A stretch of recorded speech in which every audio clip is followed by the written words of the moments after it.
everybody. Welcome to another episode of The Big Questions with Big John. I'm your host, Big John, and today we have someone very interesting to talk to. A lot of great topics we could get into. But first, before I do any of that, let me read a short introduction bio of my guest. My guest today is a prominent figure in the liberty movement. He has served as the president of the Young Americans for Liberty, where he played a pivotal role in expanding that organization's reach across college campuses nationwide. His leadership was instrumental in mobilizing young liberty activists committed to advancing the principles of liberty. Currently, this gentleman, my guest, is the CEO of the Pennsylvania Chase, where he continues to apply his expertise in political strategy and grassroots mobilization. Join us as we delve into his insights and experiences in championing freedom and political engagement, especially among the young. Everyone, please welcome Cliff Maloney Jr. to the show. Cliff, how you doing today? I'm great, John. We're in the thick of it right now. Appreciate you having me on. Yeah, man. Glad you found some time. I know you've got a busy schedule. Really appreciate you. And from a key battleground state like Pennsylvania, definitely we can get some insights. But before we get into what's going on in this political cycle, this election cycle, I just want to start out, ask you a little bit about your past, how you got involved in politics. So first of all, where did you grow up? Was it in Pennsylvania? Yeah, I grew up in Delaware County, Pennsylvania. So I spent first 18 years of my life there. I went to school in Johnstown, PA. So the next 4 years I spent out there. So I spent a lot of time on the Pennsylvania Turnpike, crisscrossing the state. But my entire family is in southeastern PA. Okay, so you're a Pennsylvania man through and through. Did you end up going to college, or did you start your activism straight out of high school? Yeah, so I went to school. I got a degree to teach math. So I was a certified teacher in Pennsylvania. But while I was in college, I found a video of Ron Paul, the crazy old doctor from Texas, talking about the wars, talking about the Fed and inflation. A man in my mind who was ahead of his time. And so that really, that intrigued me. It got me involved. I helped on his presidential race in 2012 as a volunteer. I ended up getting an internship and a staff position working in his congressional office, which is separate from the presidential. But that was kind of my first jump in. But it wasn't until, 2014, I did my student teaching. And I realized if I wanted to advance liberty and restore the Constitution, being a fifth grade public school math teacher was probably not the way I was going to do it. And so after 2014, I put a hold on teaching and jumped into the political world. And it's been a wild ride these last 10 years. Yeah, that is an interesting transition from a math teacher to politics. I'm trying to think if there's a natural sort of connection there. The ancient Greeks used to say that math was the purest form of logic, right? And the purest form of thought, and their political views, I think, although they certainly don't match up with a liberty perspective, but it'd be interesting to see if there's a commonality of thought processes between math and politics. Would you say that there is or is not? Well, I think what originally got me involved was the economics, where there is some math and understanding free market or Austrian economics, compared to a lot of the Keynesian kind of big government, debt is good mentality of the corrupt DC uniparty. So I think that's probably what drove me to it. But then I think Ron's consistency and this idea of, should the government really be involved in so many pieces of our lives? It was the debt, it was the inflation, it was the Fed. Those were the things that got me intrigued. And I think from there, I started to understand, the left's ability to mobilize. And I think I looked at, what is the best use of dollars spent to target voters? And the more I did the research, the more I looked at the numbers. So once again, the math, it was kind of obvious to me. The left has spent the last 40 to 50 years doing grassroots, community organizing, door to door, and having that direct connection to voters. And the right, to be honest, we've kind of phoned it in on that. And so, since I've gotten involved, that's been my shtick, is how do you recruit young people? How do you go door to door? How do you match the left's tactics at building a bench, building a farm team? And over the last 10 years, I've been involved with different organizations, different PACs, different campaigns to try to hit that mission and try to succeed. Yeah, and just the way you've in hearing you talk, there's a lot of interesting questions and juxtapositions that are floating around my mind right now. So if you don't mind, I'd like to explore them a little bit. First of all, being you mentioned the Ron Paul revolution, the influence he had in getting you started on this like political activist path that you find yourself on to this day, which is interesting because obviously I'm at least a generation ahead of you, if not a generation or two generations ahead of you. And I always like as I interview some folks in the political sphere, I always find that interesting. Like as a libertarian myself, well, let me ask you this: do you consider yourself a libertarian, a Republican, a conservative, a conservatarian, an anarchist? How would you like? And I know it's always fraught with danger to just apply a label to yourself, but for purposes of easy reference, just to get a general concept, how would you describe yourself politically? Yeah, I would call myself a philosophical libertarian. I obviously work within the Republican Party. Right. I think politically that's the path to be. But I mean, the joke is I spend all of my time fighting for and against Republicans, right? The Republican rhinos, I have no interest in protecting. I have no interest in dealing with their stuff. Just this past primary, I took out 2 Republican rhinos in PA and state house races. Okay. We'll talk about some of that work that we're doing. But yeah, I think obviously the principles of liberty, I think libertarianism, the problem you run into is people associate that with the party. And my objective is to win. And I don't mean win by compromise, but I like to use any party I can use as a vehicle to advance freedom. And right now, it's very clear that if you want to win and you want to advance the cause, you need to do that under the Republican banner. Which is interesting because obviously that's a tack that, say, Ron Paul obviously took, largely working within the Republican Party. And I think most of us who are old enough to remember probably could remember a time where what you're saying was an effective strategy, right? Going back, say, to Goldwater. Not that Goldwater was the perfect model of a libertarian, but probably the most libertarian, say, to run for president. He was certainly anti-war at a time when it wasn't popular in the 60s. But there is that clash because, like, for libertarians of your generation, I know Ron Paul is the man, obviously. Libertarians of my generation, I always say I'm not a Ron Paul guy. Not that I have anything against him, but my entree was Milton Friedman. So it was like a different sort of perspective for me, what got me on the libertarian path, the liberty path, right? So one of the interesting questions here is because to old guys like me, the involvement of a lot of today's libertarians, especially those who call themselves anarchists or ANCAPs, a lot of the Free State Project people, obviously we could talk about that separately, do seem to agree with you that this path is in the Republican Party. But let me ask you about the inherent conflicts there, though. Like, so do you view your mission as sort of like, I don't want to use the word infiltrate because you're very open about what you see as your most productive strategy for liberty, but is your goal to like get into the Republican Party and turn it to a better version of the Libertarian Party, so to speak, politically? Or is your goal to eventually get to the point where parties don't exist? I mean, I understand that probably won't happen in our lifetimes.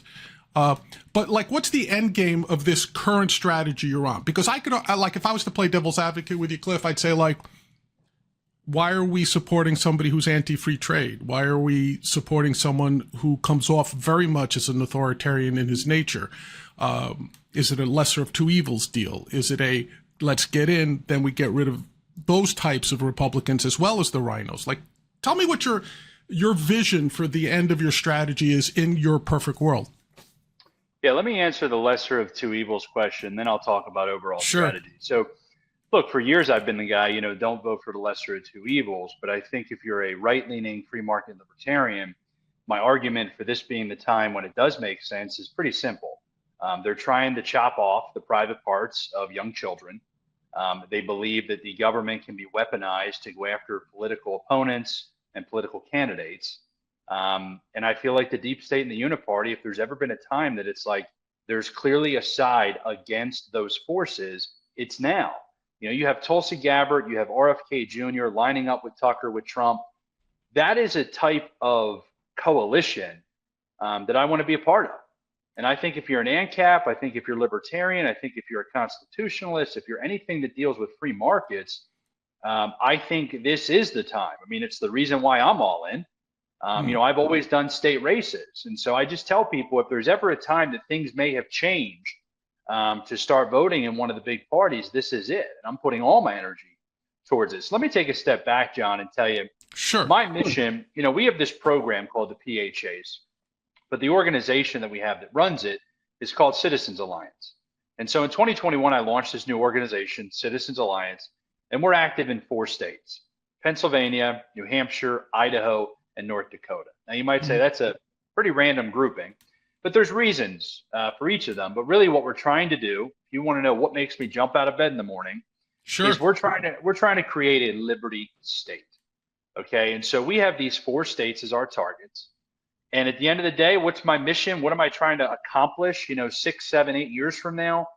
Is I want to create one state where we abolish the income tax, eradicate property tax, cut government spending by 25%, and create an environment that protects civil liberties, protects free speech, protects the Second Amendment, but really just protects states' rights in a way that it's an example for other states to follow. So businesses flock there, quality of life goes up, and we can show, listen, these principles of liberty, they work. And here's your example. And so those are the 4 states I target. Now, the problem I ran into in Pennsylvania in 2022 is the Republican Party under Ronna McDaniel was so inept, so corrupt, and just completely lack of any strategy that we decided we had to step up. And you pair that with what I said earlier, which is that, you know, it's clearly a race between the establishment and anti-establishment, between the woke, corrupt actors of DC and we the people, that it all has synergy for me. And so we own this ballot chase operation in PA because the Republicans refuse to participate. And if we do that, look, imagine you're me, you get a bunch of Liberty folks across the finish line in 2022 in PA, right? We're talking R+10 districts. We take out a Rhino, replace him with a Ron Paul or a Milton Friedman. I'll start referencing him for you. Thank you. And all of a sudden you get to the general election and you only win by a couple points in a district you're supposed to dominate in because the party has failed you up ticket. And so this is us, you know, we're reacting. We're playing self-defense to protect our liberty folks. We have about 30 out of the 203 in the state house in Pennsylvania that are super strong. And so that's what I'm trying to do. The PA chase is a way for us to defend those liberty folks. Yes, it's going to help Trump statewide. It'll help all the statewide candidates. But at the end of the day, I'm playing defense, and it's created this nice synergy. But that doesn't mean I'm not afraid to tell you, I am supporting Donald Trump, right? And I get these questions all, Cliff, you know, you're this hardcore liberty guy. You know, now you're playing for Team Red. I'm like, listen, they're cutting off our kids' private parts. Like, this is a war, and the left libertarians disagree with me. I mean, Chase Oliver is wrong on all the key issues. He thinks that 5-year-olds should be able to have sex changes. He thinks that you should be able to read and talk about gender to kids that are 6 years old in the classroom. Like that is not the libertarianism I align with. So it's not even like there's an alternative at the LP that represents a protest vote. No, I mean, RFK, to be honest with you, I understood that people wanted to vote for him. Even he's seen the light and said, look, we got to go to war against the deep state. And so that's my mission. That's why I'm all in on Trump. I totally understand Big John on the devil's advocate, but I've thought through those things. And at the end of the day, I think we lose this election. You know, I used to hate when people would say it's the most important election of our lifetime. But I really think this could be a catastrophic moment for the country if she wins. But I also think, I hope you'll respect this, we're going to have to hold the Trump administration accountable, right? We're going to have to go to war, go to battle to make sure we actually cut spending, that we actually cut regulation, that we don't start new wars. So the first step is winning, then comes accountability. Yeah, I mean, I respect what you're saying because that's been like for any third party, for any minority political movement, for any fringe political movement, that's always the philosophical challenge, right? That's the philosophical conundrum you run into, right?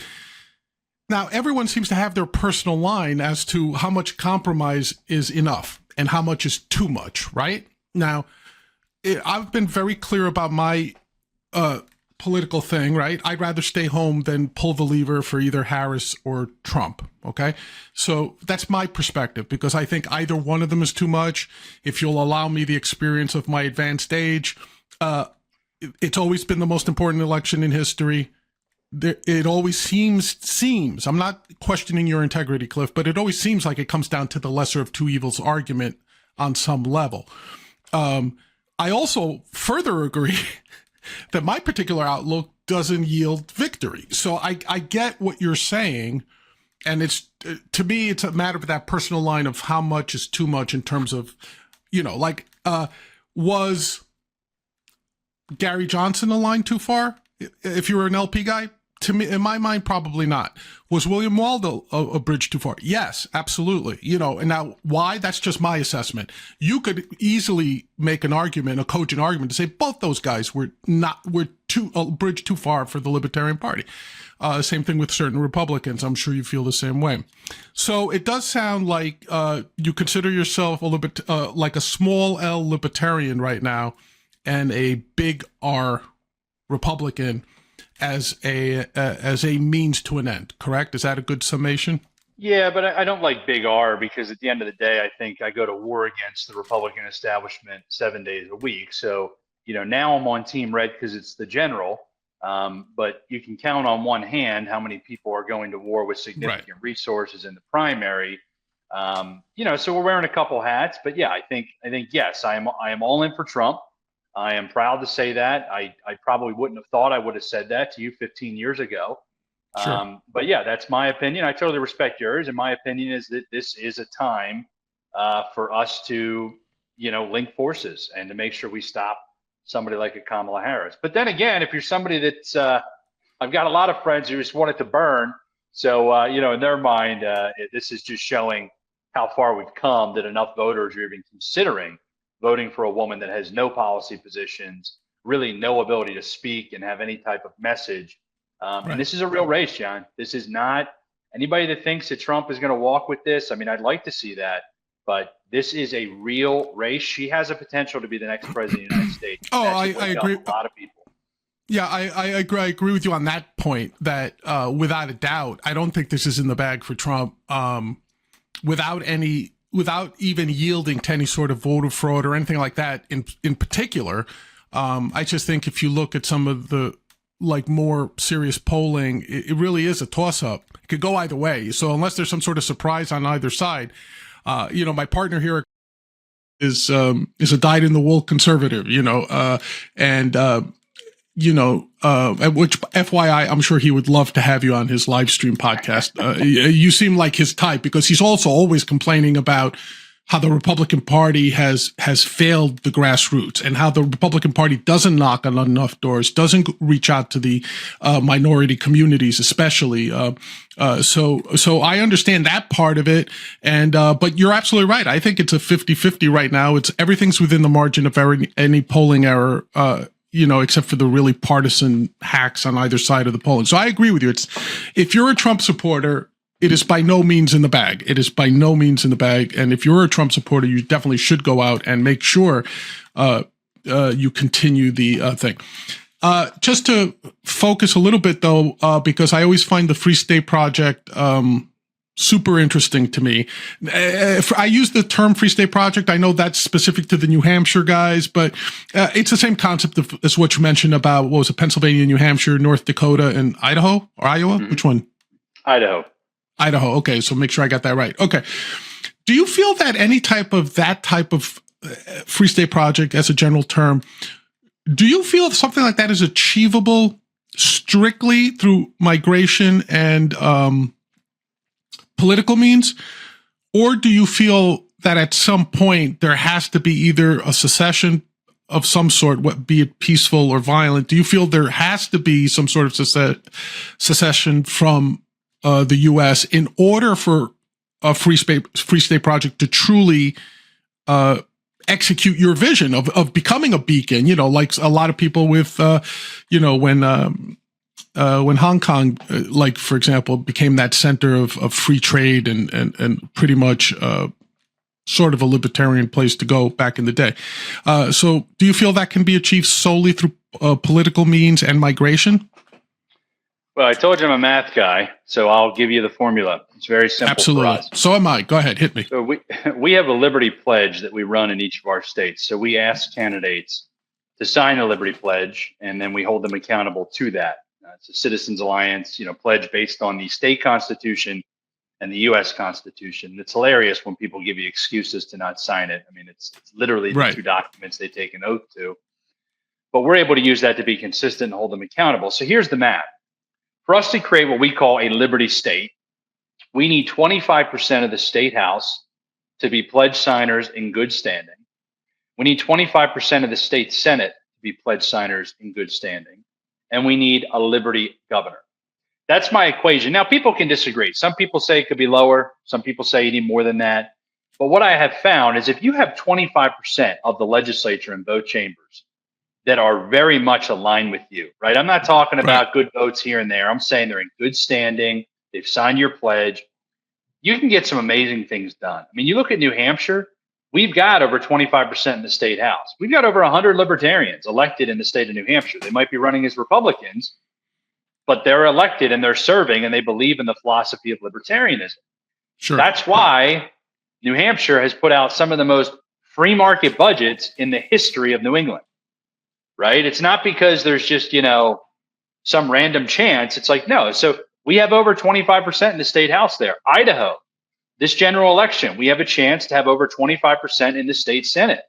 But that's my equation. And the toughest piece is going to be the final step, checking that third box, which is a Liberty governor. Correct. And, that's where you have to have real money, and it depends on the state. In Idaho, if you spend $1 million, you can run a competitive governor race. You spend $1 million in Pennsylvania, you're not even going to get 2%.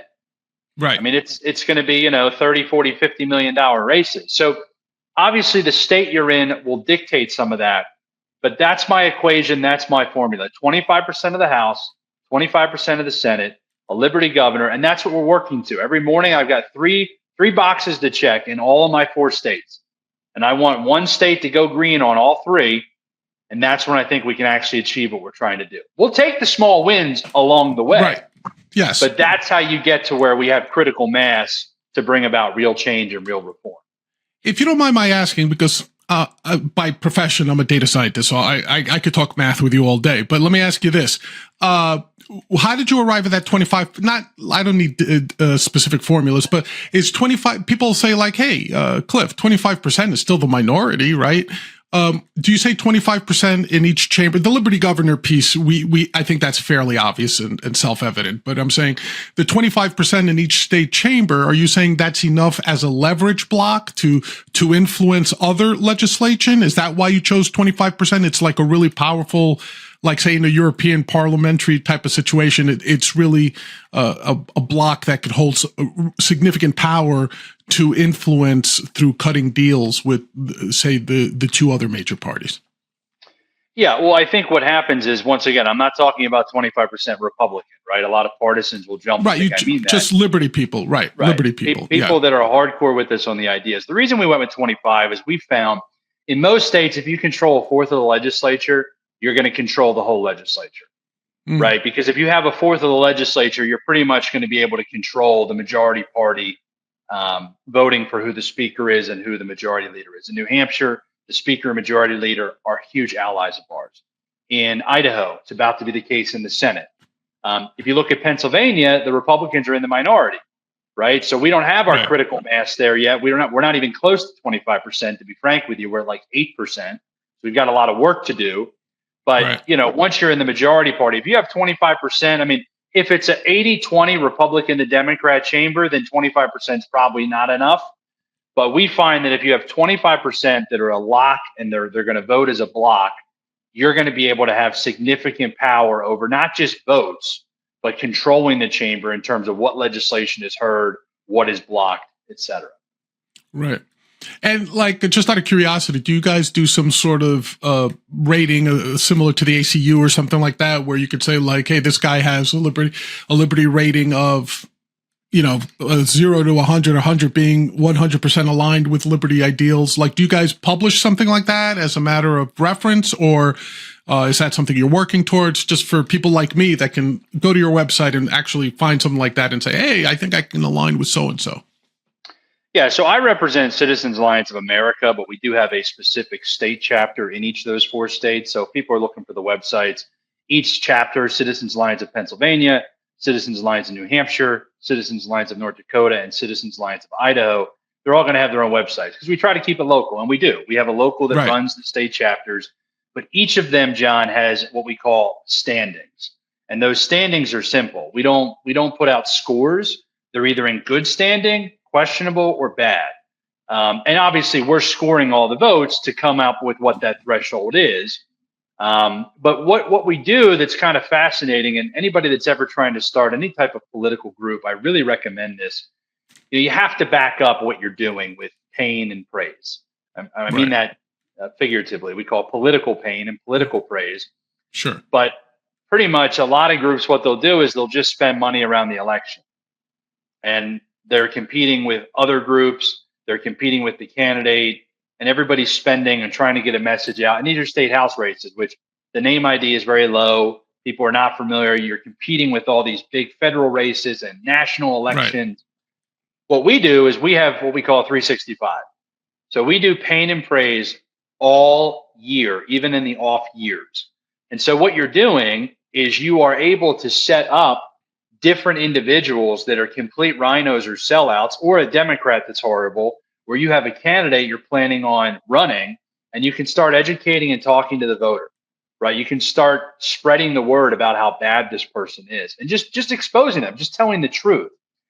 Right. And what happens is we can use that as a weapon. We can weaponize it. If it's like, hey, listen, we know a budget vote's coming up, we can be clear and say, listen, Citizens Alliance, if people vote wrong on this and they join the Democrats to sell us out and raise taxes and raise spending again, we're going to do a mailer to any Republican's district that votes wrong, right? And you got to be careful how you say it. You can't threaten, you can't bribe, but like we can make it public that we're going to educate people on this vote. And I think, you'd laugh, but like even in Pennsylvania, we've got a lot of Republican senators who, a couple of years ago, they wouldn't vote for one of these huge cronyism boondoggles. And the quote we got from the floor was, I can't vote for this because CAP, Citizens Alliance of Pennsylvania, would go to war. And to me, it's like, and we blocked it because of that. And that's like a $5 billion, government expenditure that's now not there. So I don't want to say fear is everything, but being willing to raise the money and spend it in their district, not during the election, has been a great tactic. Well, it certainly does. It's a behavioral principle, right? Like, if you're into any sort of behavioral therapies, or if you've studied, whether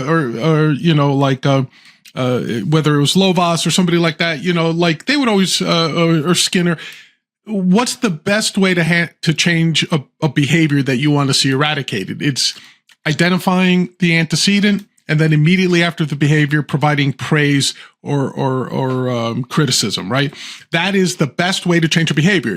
If you criticize my behavior a year from now, I'm never going to change that behavior because it has no immediate consequences to me. So the tactic that you use, that it's not just around election time, but like, hey, 365 every day, we're going to be, if we see you not aligning with your pledge, if we see you falling out of our ideals of the people that help put you in your position of power, absolutely, we're going to work against you. I get that. I respect that. And I think it's actually probably the most effective way of doing it.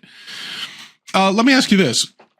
When I talk to people about the Free State Project, just everyday people, who are sort of aligned with this, and obviously the Free State Project concept most closely aligns with New Hampshire, and some of the folks in New Hampshire who within the Libertarian Party, outside of the Libertarian Party, dabbling in state politics and stuff.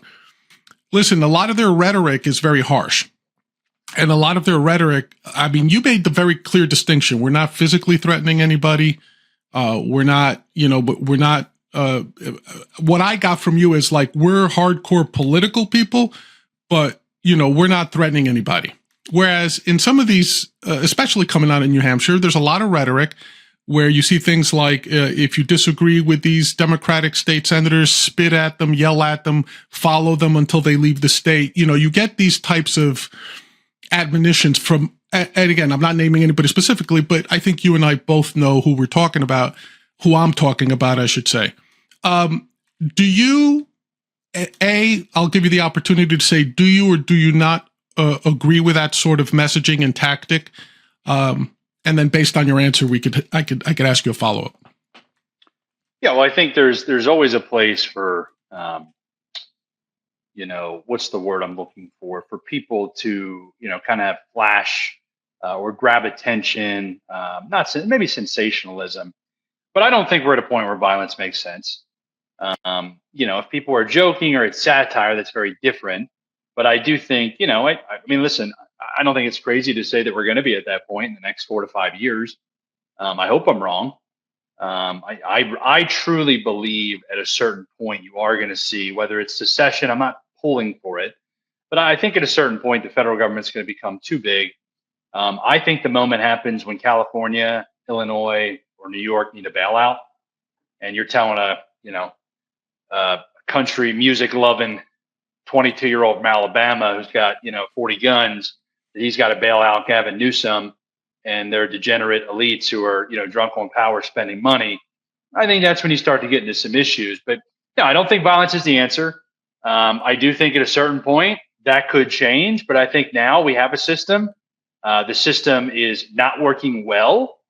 Some would argue it has failed, but I don't think it's failed yet. But I think we're on the path to that. I mean, the fact that Trump has been targeted, the fact that, not just with assassination attempts, but in the courtroom, I just think that the rhetoric, and I hate when they say, they're turning up the heat, you need to tone it down. But that is the rhetoric now, right? Is, you have to do certain things to save democracy. I think they're kind of out of ideas, and now it's just based on the idea of, using these random rhetoric and talking points. But no, I don't think we're at a spot for violence yet, but I do think that things are escalating at a rapid pace. And eventually you're just going to see some of these states that just the culture is very different. I do think that. I think in some areas, a 22-year-old man using a girl's bathroom is reason for somebody to pull out a gun and blow that guy's brains off because he's deranged. And in other states, it's celebrated. I don't know how you come to a resolution on that. And I think as those things really build, some of it is over analyzed and it's really just people, wanting headlines. But I do think there'll come a cultural point where it's like, where do we make amends? And I don't know as a country if we will be able to. Make amends? Can you explain that a little bit? Make amends to who? I just think, those types of cultural differences, I don't know how you come to some agreement or some compromise. Oh, I see what you mean. Because one side is saying, this is wrong. And the other side isn't saying, oh, no, it's fine. They're celebrating, right? I mean, you have a lot of these just cultural battles where it's almost celebrated to have men in girls' sports, which to me is very weird, right? It'd be different if you're like, well, there's a discussion to be made. They identify as a group. It's like, no, they are celebrating it and ripping apart girls' sports, the girls' bathroom thing. It's kind of creepy. It's kind of weird how much the other side, opposite me, is so all in on this. So I don't know. I think it's the same thing with schooling. I think schooling is going to get to a point where the separation of government and education, I don't think there's a resolution ever, because too many teachers, it's too transparent now and they're activists. And I'm not just saying on the left. I do think it's on the left, but I think if it was on the right and people were in there teaching about, the Bible and teaching about conservative principles, I just think enough parents are going to get to a point where it's like, there's no resolution. It's just, we don't want the government to do this because then there's got to be some sort of generic standard. That's just my opinion. No, and absolutely respect your opinion, and obviously want. That's why we're here. I want to hear your opinion and understand what you're saying. It's and I really don't want to come off like the doddering old fool who says, we've seen this before, but to some extent we have, right? And like part of, and again, I could be wrong maybe in terms of the way I view the magnitude of what you're talking about. But and to be honest with you, Cliff, I'm still trying to iron out in my head whether we've always had these sharp differences culturally in this country. Because look, I'm a New Yorker, grew up in New York City, right? So the height of everything, I'm sure, that is the antithesis of what you're talking about. And I grew up as a libertarian, initially as a conservative. So I was always like swimming upstream here in New York, right? But I always remember that there was always like a very, very, very defined cultural differences between, say, my family living in New York and my family living in Texas, or my family living in what was it? Might have been Iowa. You know, like we had family dispersed around the country, and it's like same ethnic background, same religious background, but culturally totally different, right?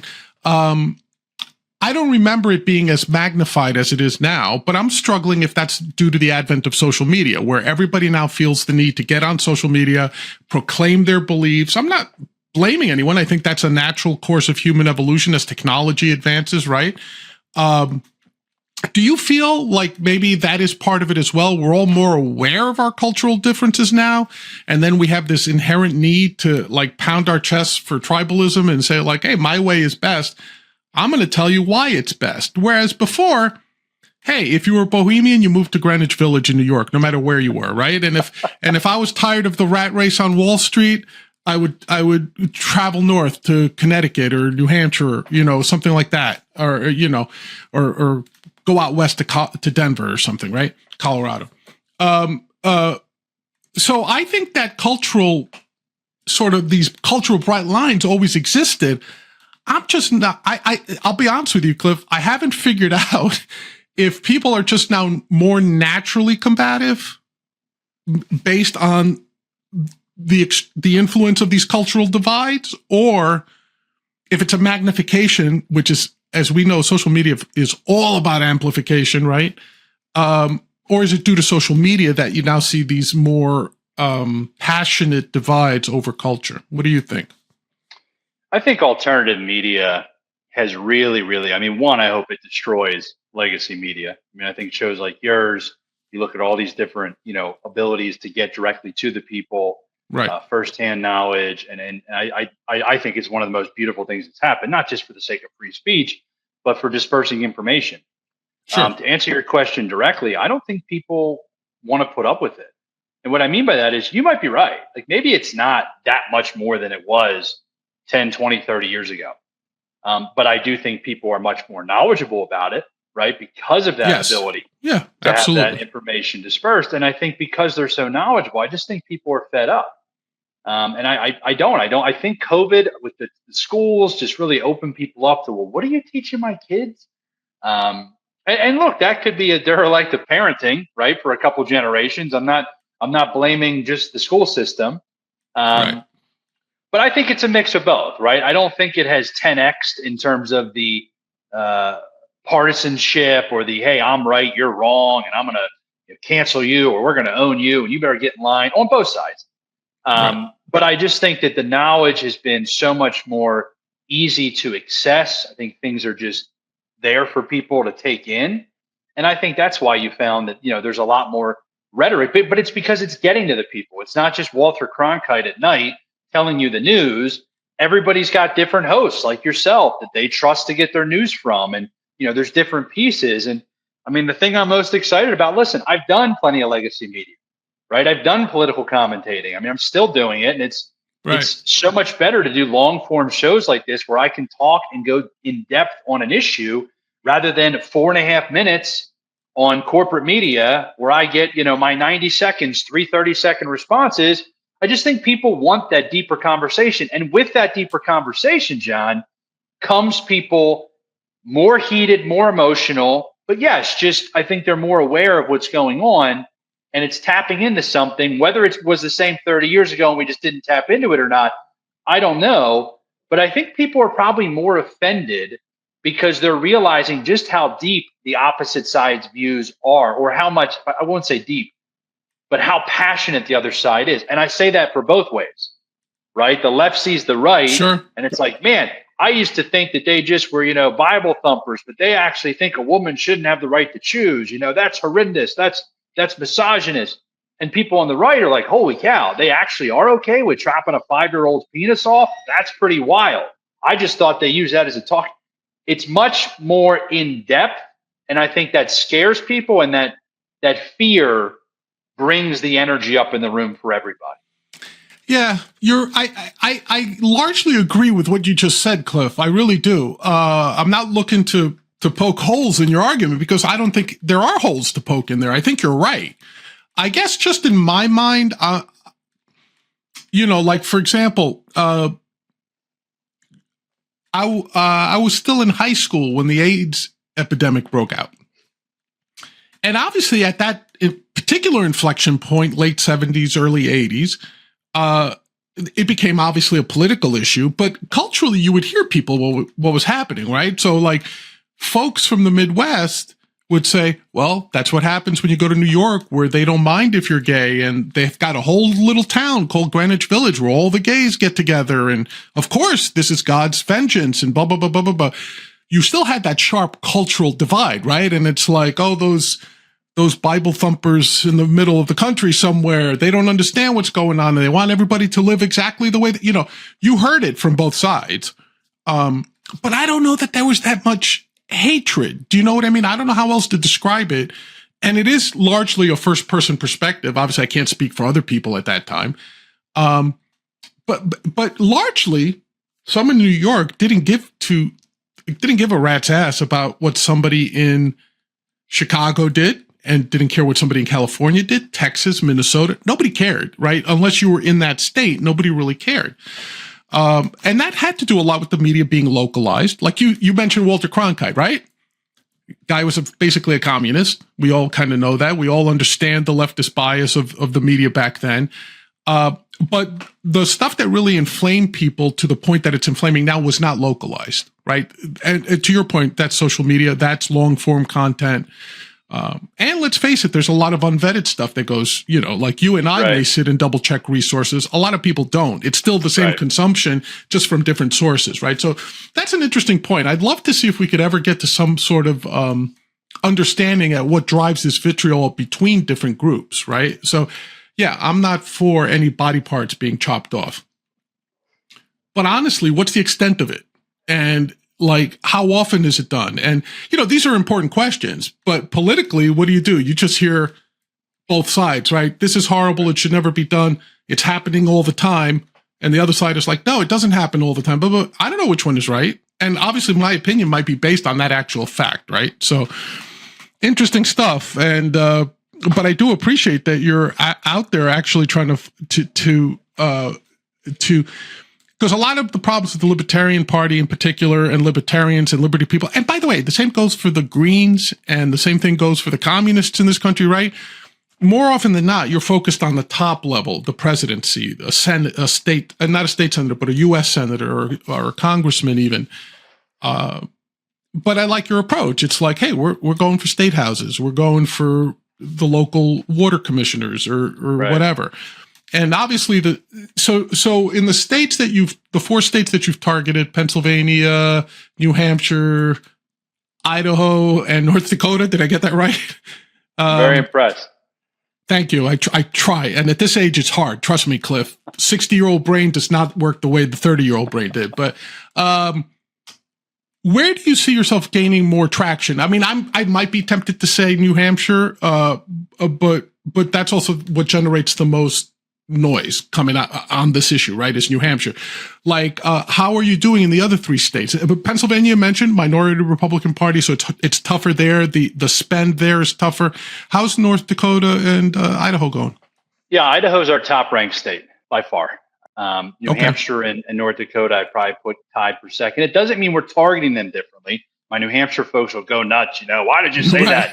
It's New Hampshire, you don't have to just win the primary for governor. You have to win the general, and that's going to be a battle this cycle for Kelly Ayotte versus the Democrat. And I'm not here to say that, like that we're taking a position on that race. We're really focused on state house because we want to maintain. We have a 1-seat majority in the House, but the speaker and majority leader are great allies of ours, right? So we're trying to uphold that. We're trying to keep that as something that is right, a liberty person in charge. Idaho, my wife and I joke about this all the time, but I think that's where I'm going to put my money where my mouth is. We're going to probably move there at some point. Now she's active duty Air Force, so we're kind of all over. But when she gets out, I mean, I see Idaho as one of the best opportunities, and here's why. We're making great inroads in the House and Senate. Got a lot of great patriots. The battles on the ground are all primaries, right? It's a very red state. Now, that doesn't mean you don't have, it's not just rhinos. You have Democrats who literally run as Republicans. Sure. Right? Because you have to. And so the battle is the primary. But once you win the primary in a lot of the districts, it's over.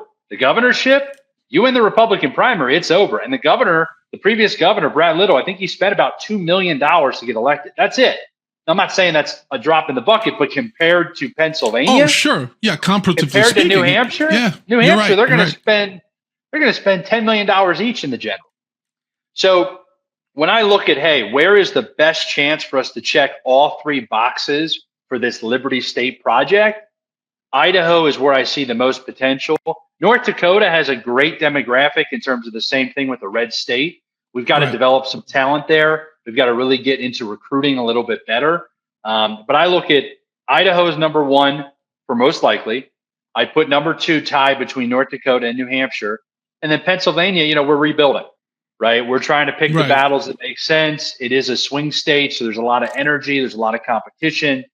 But this cycle, I'll be honest with you, John, running this ballot chase, it's funny because a lot of media, I'm not putting you in this bucket, but a lot of media typically don't care about a bunch of Liberty folks doing state house races. Right. But all of a sudden, we can impact through our work on the ground. We can impact top a ticket in the swing state that will decide the White House. Hey, Cliff, we want to talk to you. Hey, can you comment? Share your data with us. It's pretty wild. Right. Yeah, and look, sometimes that's all it takes, right? You either through serendipity, hard work, or a combination of both. Yeah, you find yourself in the position where you can make a difference, and even the legacy media has no choice but to cover you. Even if it's negative coverage coming your way, you can, a seasoned pro like yourself can handle that and take advantage of it, hopefully, to further your agenda. So I totally understand that. And I'm glad to hear that you're making inroads in a lot of these states where, in the 4 states that you mentioned, I'm glad to hear that because look, I'm the first to say I'm not like an anarchist. I'm not an ANCAP, right? I don't believe in the right-left libertarian paradigm. I just don't believe in that. So I may not be the libertarian that like a Kaufman or a Heiss will look at and say that's the type of guy we want as part of our movement. I mean I get that, but I think sort of like the fault of that position is you're in the minority of a minority party if you hold that position, right? So right, because like listen, you talk to someone like who did I interview who's like like Walter Block, right? You talk to Walter Block, who's like an OG anarchist, and all that. And I asked him, I said, honestly, Walter, what kind of representation do you have? And he kind of laughed and he gave me that Brooklyn, New York sort of like, Big John, and he's like, we're 1% of whatever percentage the libertarians are in this country, So he goes, do we have a PR problem? Yeah, nobody knows who we are, and I mean, I kind of had a chuckle, not necessarily at Walter, but at sort of his like such plain, straight to the point assessment of if you're all the way in spouting that sort of political agenda, you're really not making a difference. You know what I mean? You're making a ruckus, but you're not making a difference. Whereas I'm talking to you, and it's clear you have a plan. You're not pie in the sky. And yes, it might be aspirational what you hope to achieve, but you're marching towards it in a logical way, which I appreciate. Your math background probably helps with that. And you're like, look, man, I've got 4 states on my radar. One of them probably because it's your home state and you have some affinity towards it. Like I'm sure if you start from scratch, you may not have picked Pennsylvania, right? But that's okay too.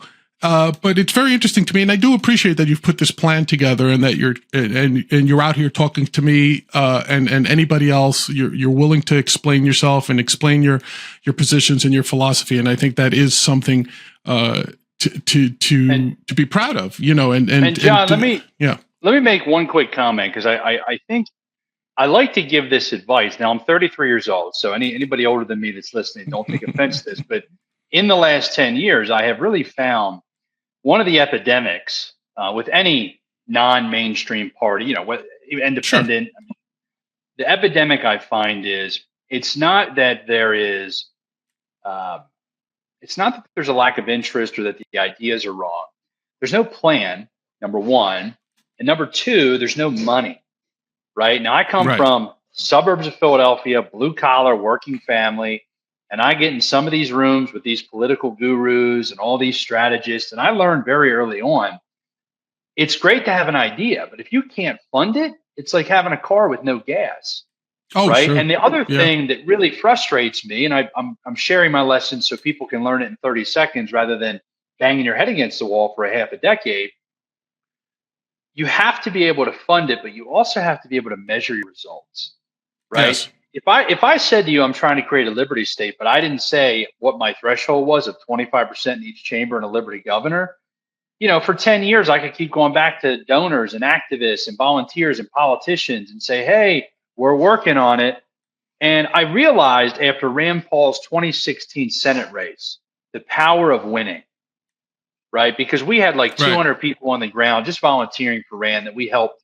We called it Rand slide in 2016. He was going to win. He was going to win by 8-9 points, end up winning by double digits. Right. But that night on election night, seeing the faces of all the volunteers who were just lit up with energy, we just won. And I think that is such a lesson I learned. You have to pick battles you can win. You have to pick battles you can fund, and you have to pick battles you can measure. Not for your sake, if you're trying to be a strategist or somebody that has a plan, but for the sake of the donors, the sake of the activists, the sake of the people that put their name on the ballot. You get defeated if you continuously lose. So I love Walter, but being the 1% of the minority, people get burned out. And I don't mean to compromise to win, but I just share that with people. Be able to raise the money, have a plan, be able to measure it, and make sure you can win. That is one of the biggest things I tell new people who are trying to advance the cause. Yeah, and actually I like, because I heard a lot of what I tell my clients that I consult for when they ask me to measure their programs or their goals. It has to be SMART goals, SMART KPIs. Defined outcomes, defined goals, KPIs that you can measure at regular intervals, and there's not going to be any quibbling. We either make it or we don't, and then we analyze why we made it or we didn't. You're absolutely right. You're taking a very much an analyst's approach, data scientist approach combined with the strategy. So I do appreciate that you're on this, what seems to be a very measurable path and a very outcome oriented path, while trying to maintain as much of the ideological purity that you hold. I totally see that in talking to you, or I understand that in talking to you right now. And again, I think that's something, successful or not, whether you make it across the finish line or not, and I hope you do. But you are giving yourself the highest probability of success by approaching it the way you are. And hopefully we'll see some positive outcomes for the Pennsylvania chase and your liberty objectives in general. All right.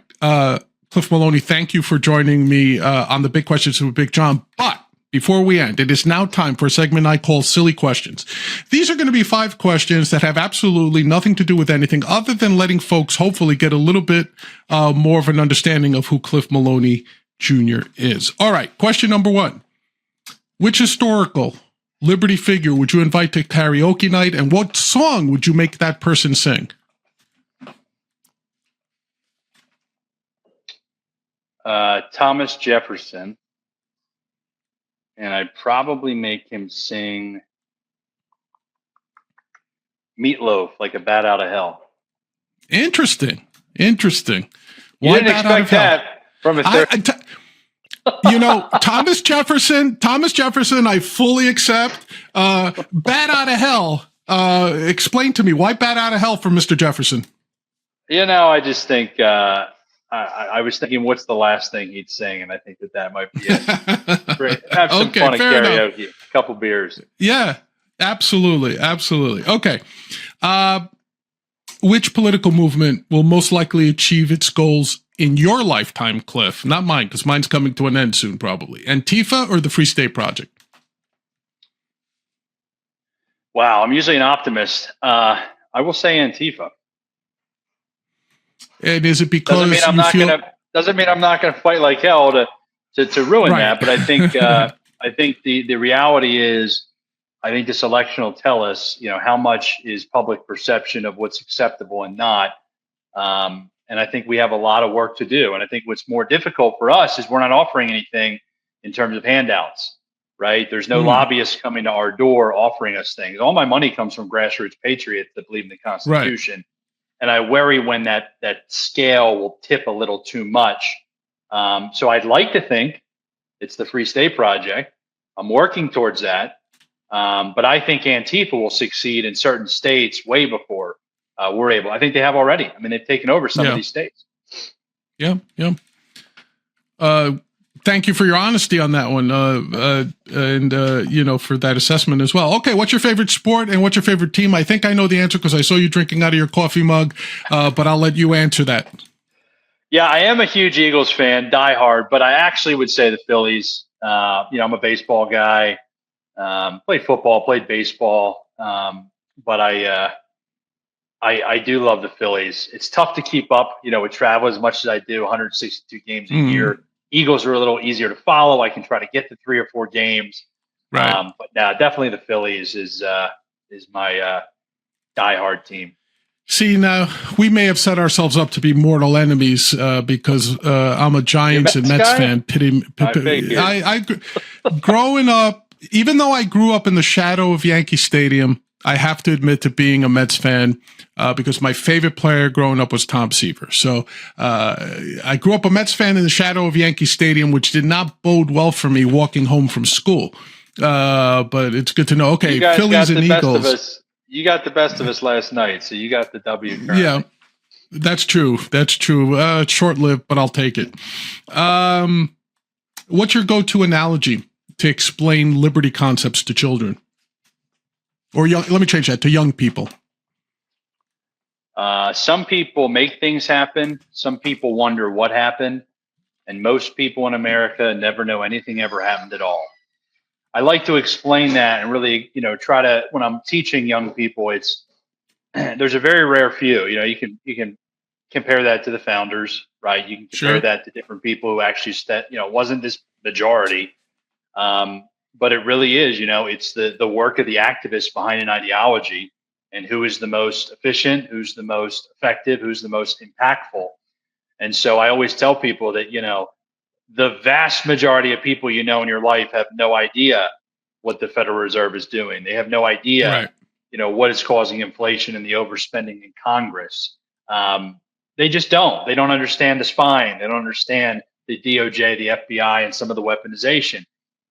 There are a few people who wonder what happened. They had battle plans that weren't really built. They had battle plans that weren't funded. They weren't measured. But I really encourage people to be those folks that make things happen. And that to me is kind of the objective for anybody who wants to be effective. Fair enough. And last silly question, what's your guilty pleasure when it comes to unwinding after a long campaign? I do love to play poker. I try to get out to the World Series of Poker once a year out in Vegas, play a couple of those tournaments. I am a recreational player, so I'm very much outgunned. But 2022, I made day 5 of the World Series of Poker main event. So there were 8,600 players. I ended up finishing around 200th. So that was a fun one. And I have won a World Poker Tour event with about 600 players back that same year. So I've had some fun, but that's my way to unwind, is to focus on the math and put my poker face on. See, I was going to say that's a perfect leisure time activity because it still keeps the mathematical mind sharp. I saw the tie-in there, and I was just about to say good recreational time. All right, Cliff Maloney, thank you for joining us. Please let everyone know, plug whatever you have, X handle, website, please feel free. Go ahead. Yeah, I'm on X at Maloney, just my last name, at Maloney. And look, if people want to help right now, we've got 120 full-time ballot chasers on the ground for the PA Chase. It's $175 for a full day sponsorship that covers their pay, their housing, and their gas. 100% of that goes to the ballot chaser. That's at pachase.com. $175 for a full day. Let's advance the cause of liberty. Thanks, guys. Appreciate it.